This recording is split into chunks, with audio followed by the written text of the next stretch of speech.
अच्छा, ऐसा धोखा हमारे साथ किया, भोगोगे तुम। ये जो निकलता है ना भोगोगे, ये अकाट्य होता है। क्योंकि किसी का भी हृदय, मान लो किसी भी जीव जंतु को आप कष्ट दें और उसका हृदय आह भर जाए, तो वो आह वज्र की लेखे तुम्हें भोगना पड़ेगा। वो आह किसी की ना लेना जिंदगी। कोई ऐसा कोई आह भर करके कह दिया तुम समर्थ हो, हम तो कुछ कर नहीं सकते, वो अंदर से दुखी, फिर तुम्हारी सामर्थ्य काम नहीं करेगी, मिट्टी में मिला देगी। ऐसा नहीं कि आप जो कर रहे हैं कोई देख नहीं रहा, कोई हिसाब किताब नहीं, जो कर रहे हैं अवश्य में भोक्तव्यम, बहुत सावधान।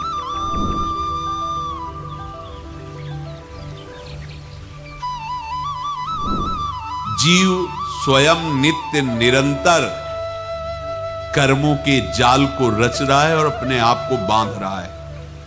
आपको मुक्त होना है, बंधना नहीं है। जीव का जन्म कर्मों के अनुबंध से होता है, कर्मों के बंधन से होता है, और उसको अपना ऋण चुकाना होता है, कर्मानुबंध। ये बहुत सूक्ष्म विषय है। जैसे आप जिस परिवार में जन्म लिए हैं, तो उस परिवार के लोगों से आपका ऋण है, इसलिए उसी परिवार में आप आए हैं। और ऋणानुबंध, उसको बिना चुकाए या बिना वसूल किए आप वहां से जाएंगे नहीं।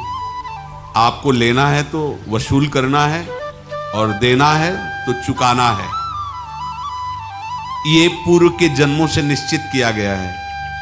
जैसे किसी के यहां पुत्र हुआ, जन्म से ही पैसा खर्चा शुरू हुआ, बड़ा हुआ तो उद्दंडता के द्वारा मार पूरे परिवार को क्लेश पर क्लेश देता चला जा रहा है। ये तुम्हारे कर्म का फल है।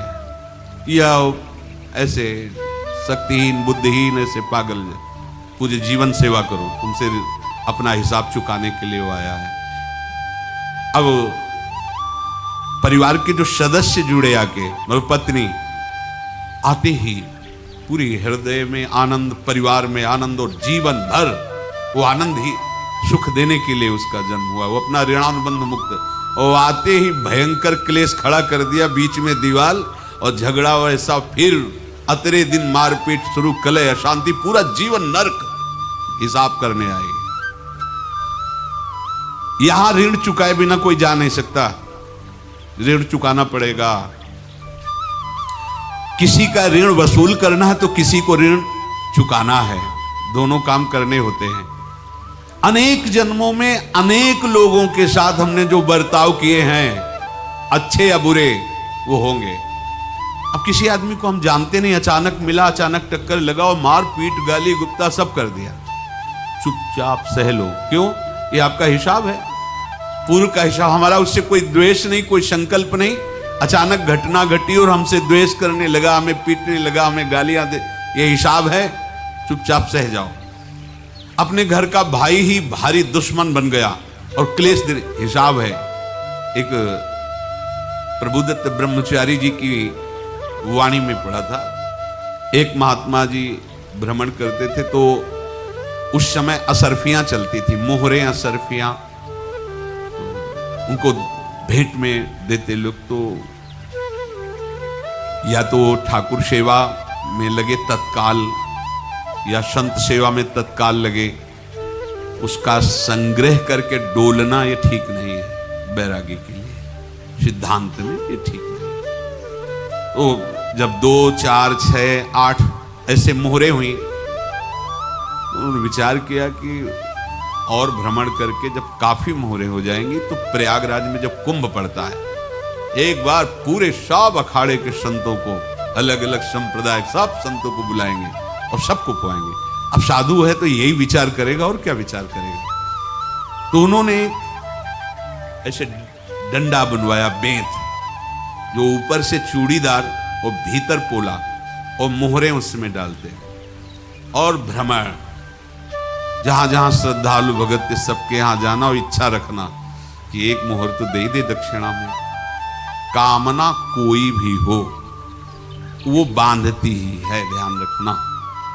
इसीलिए प्रभु जो चाहे वो करे, अपनी चाह नहीं रखनी चाहिए, अपनी चाह प्रभु की चाह में मिला देनी चाहिए। धीरे धीरे वो छड़ी भर गई। भ्रमण करने वाले महात्मा चूड़ी लगाई, इंतजार करते रहे। जब प्रयाग का कुंभ पड़ा तो चले। तो रास्ते में एक गांव में पूछा जाता है, जैसे कहीं रुको कि कोई श्रद्धालु ऐसा है जो संत सेवी है। तो कुछ लोगों ने बताया, हाँ एक परिवार है बहुत संत सेवी है और आपको मिलाते हैं उनसे। आइए, घर में रुका। खूब अच्छा हलवा पूड़ी पवाया और जो घर के मालिक थे चरण दबाए। चरण दबाते दबाते उनकी दृष्टि पड़ी उस डंडे पे। तो इतना मोटा और ऊपर से कुछ चूड़ी सी भी नजर आ रही, इस डंडे में तो कोई रहस्य है ही है। अब महात्मा जी को खवा पिला के सुला दिया। महात्मा जी जब सो गए तो पत्नी से धीरे से कहा, वो डंडा लाओ बाबा जी का डंडा। वो चूड़ीदार जो ही खोला पलटाया तो सैकड़ों मोहरे हुए। ऐसे संत रोज पधारे भगवान, तुम आनंद हो जाए फिर क्या। पत्नी से कहा, नाप के कंकड़ लाओ। वो तो महात्मा जी तो खाए खीर पूड़ी, आराम से सो रहे। रात में पूरी प्लानिंग करके उसमें कंकड़ भर के चूड़ी लगाकर सिराने रख दिया, सारी मोहरें हटा ली। महात्मा जी आराम से छड़ी उठाए तो वजन पक्का। वैसे बड़े लोग चतुर होते हैं, पर ये नहीं जानते कि कर्म कितना भयानक होता है। और उनकी कोई संतान नहीं थी, पर धन में इतना प्रेम उनको था। बहुत सावधान रहे। साधु महात्माओं के पास जो अर्थ है, गृहस्थी अगर आता वहीं से है, पर अगर उसको जोर जबरदस्ती या किसी छल कपट से, तो वो उसका विनाश ही करता है। आज तक का प्रमाण है। अब उनको ये भाव पता नहीं होगा, या पता होगा तो लोभ के कारण वो उसको मान नहीं पाए होंगे। महात्मा जी गए प्रयाग में, किसी अखाड़े पर रुके और वहां प्रार्थना की कि कल जो है संपूर्ण अखाड़ों का निमंत्रण किया जाए और सब संतों को भोग पवाया जाए और उनको दक्षिणा भी दी जाए। महंत ने सोचा कि बहुत बड़ा है तो उत्सव है, क्योंकि प्रयाग में कितने हजारों संत महात्मा सब। उनका महाराज बोरों इसमें चीनी और टीनों घी लगेगा, सब व्यवस्था। बोले आप एक एक हिसाब हम करेंगे, हमारे पास सब व्यवस्था है। बोले कुछ तो पहले दे दो, इकट्ठे देंगे हम। उनको था कि अगर हम छड़ी खोला और 2-4 मोहरे दी, किसी को पता लग गया तो गड़बड़ हो सकती। बोले हम भंडारे के समय आखिरी में सब कुछ आपको दे देंगे। ठीक। वो अपने पास से पैसे लगाकर खूब जितना सामग्री सब लाए, लाखों की, और सब संतों को निमंत्रण कर दिया।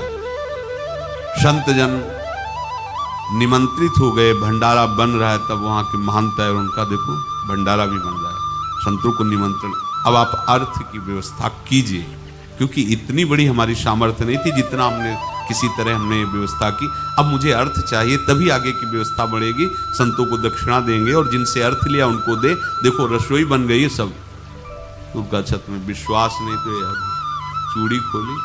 उनको तो था ना कि मोहरे हैं, कंकड़।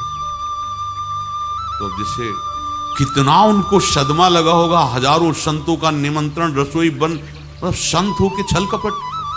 तो उनका महाराज आपने तो हमारा नाश कर दिया, जो महंत थे। अब बताओ रसोई बन गई, संत निमंत्रित हो गए और आप ये कंकड़ दिखा रहे हैं हमको। आपने तो हमें बर्बाद कर दिया, हमारी इतनी सामर्थ्य नहीं थी, आप पहले बता देते। संत होकर ऐसा छल कपट। अब वो बोले तो क्या बोले, क्योंकि उनको पता था कि मोहरे हैं इसमें। अंदर से उनका चिंतन गया उसी सेठ के पास। अच्छा ऐसा धोखा हमारे साथ किया, भोगोगे तुम। ये जो निकलता है ना भोगोगे, ये अकाट्य होता है। क्योंकि किसी का भी हृदय, मान लो किसी भी जीव जंतु को आप कष्ट दें और उसका हृदय आह भर जाए, तो वो आह वज्र की लेख है, तुम्हें भोगना पड़ेगा। वो देखो भीष्म जी को भोगना पड़ रहा है। सांप को ऐसे धनुष की नोक से उठाया और बंबूल के कांटों के ऊपर फेंक दिया, कई दिन तक सेदा हुआ, वो आह भर करके मरा। तो आपको 6 महीने बाणों की सैया पर आह किसी की ना लेना जिंदगी। कोई ऐसा कोई आह भर करके कह दिया तुम समर्थ हो, हम तो कुछ कर नहीं सकते, और अंदर से दुखी, फिर तुम्हारी सामर्थ्य काम नहीं करेगी, मिट्टी में मिला देगी। फिर ये तो संत थे और भगवत आराधना के लिए, संत आराधना के लिए ही ऐसा किए हुए थे। अब इनका कैसे मुंह दिखाएं? अब क्या करें? सुबह संत जन आएंगे, सबके बीच में हमारी कि देखो इन्होंने, अब क्या करें? गए और संगम में जाके छलांग लगाई, अपने प्राण त्याग दिए। अब उनके तो पास मोहरे थी और व्यापार बढ़ा, और 9-10 महीने बाद ही लड़का हुआ। अब तो उनको कि संत फलीभूत हो गया। देखो व्यापार चल रहा, लड़का नहीं होता था, लड़का भी हो गया। बड़ा आनंद छा रहा है। जब से वो प्रकट हुए और धन की वृद्धि शुरू हो गई, पढ़ाई लिखाई में उनके खर्चा हुआ सब, बस बीमारी शुरू हो गई उनके शरीर में। अब उसमें पैसा जाना शुरू हुआ।